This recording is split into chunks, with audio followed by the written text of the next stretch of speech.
How to buy your first home. What you need to know about buying your first home. Hi, Jeannie Steele here with J Steele Realty. And if you're looking to buy property in western Montana, Broadwater County, Lewis and Clark County, Jefferson County, Silver Bow County, Gallatin County, and Marr County, we have you covered. In this video today, we're going to discuss how to buy your first home. Tip number 1, are you ready financially? Let's start with a credit score. Your credit score is a number that ranges from 300 to 850. That number is used to indicate your credit worthiness. The higher your score, the more lenders will want to work with you. You will need a credit score of 620 or higher to get approved for a conventional loan.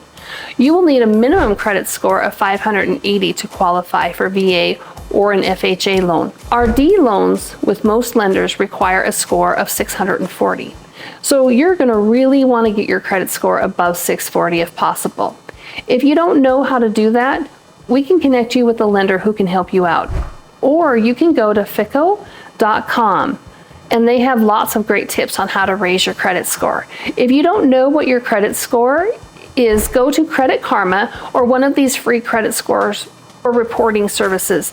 They will tell you what your credit score is without you having to sign up for anything or without a charge. Now, how much money do you need up front to purchase a home? Most people are going to need 3.5% of the purchase price for a down payment. That is what an FHA loan requires. Let's say you have a purchase agreement on a house for $400,000. 3.5% of that is $14,000.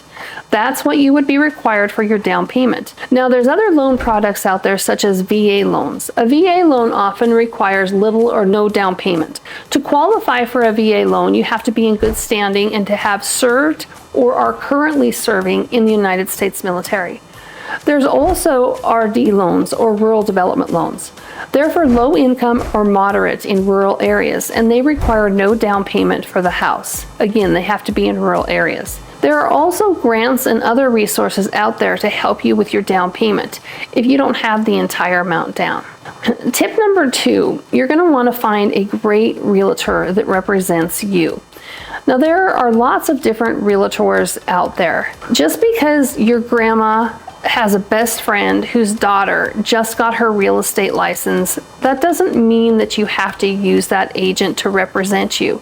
This is going to be one of the largest purchases in your life, and you really want to know that you are being represented well. You don't have to use somebody just because you know them or because they're your grandmother's best friend. If they're not the right realtor for you, then you don't need to use them. So how do you know if they're the right realtor for you? There's a few questions that you should ask. First of all, is your realtor part-time or full-time? Do they have another job or is all their focus on real estate? How many hours of continuing education do they take a year? How serious are they about education? How many transactions have they closed? Do they have an office? Where can they meet you? When can they meet you? If they have another job, if they can't answer your phone call, they're not answering other people's phone calls. Your realtor needs to be accessible.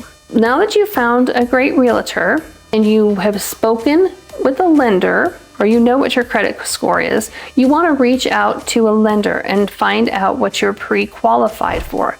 You don't want to be looking for homes that you can't afford or get your hopes up, really fall in love with a home and know that you can't afford it. Even in this market where we're seeing a correction, the reality is that most homeowners are not going to take $100,000 to $150,000 less than what they're asking.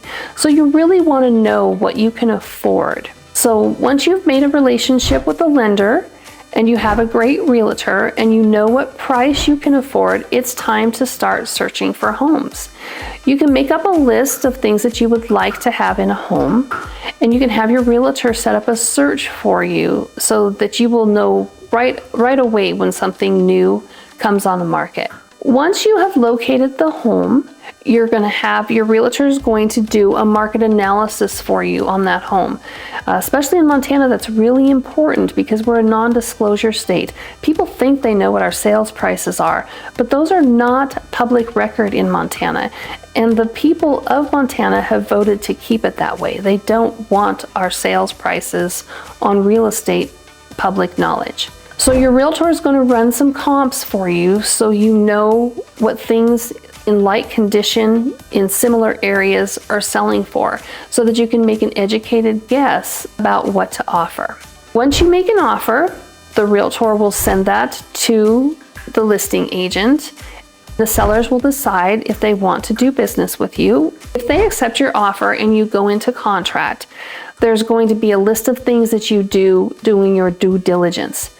If you don't know what due diligence is, that's okay. I've made another video about that, and we'll put the link right up here so you can click on that and know what to look for during your due diligence period. When you submit your offer, you're going to want to submit it with earnest money. Earnest money is good faith money that you're serious about the transaction.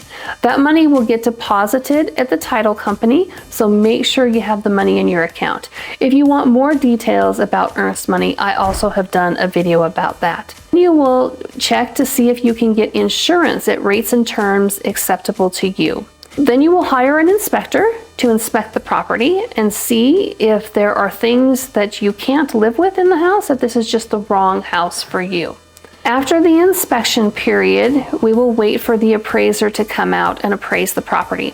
The appraiser will verify for the bank that the house is worth the money that you have made an offer on. If the house doesn't appraise for the purchase price, you can go back to the drawing board with your agent and the sellers and decide if they want to lower the price or how you're going to work through the appraisal gap. Once the appraisal is finished, then your loan and everything will go to underwriting. Once you get the clear to close, you will sign your closing disclosure. Your closing disclosure is going to be the disclosure of all the numbers that the bank has. After you sign your closing disclosure, by law, you have 72 hours to decide if you want to move forward with the purchase. Once you do that, you will schedule closing. You will go to the title company. Before you get to the title company, you will get a settlement statement that will again show all of your numbers. It'll give you the bottom line of how much you need to bring for your closing. There you have it. Those are the tips for buying your first home. I know that's a lot to take in. We have other videos to break it down. There's also first-time homebuyer classes out there that are awesome. If you have any questions, you can call, text, or email Jeannie Steele at J Steele Realty, your real estate professional. Talk to you soon.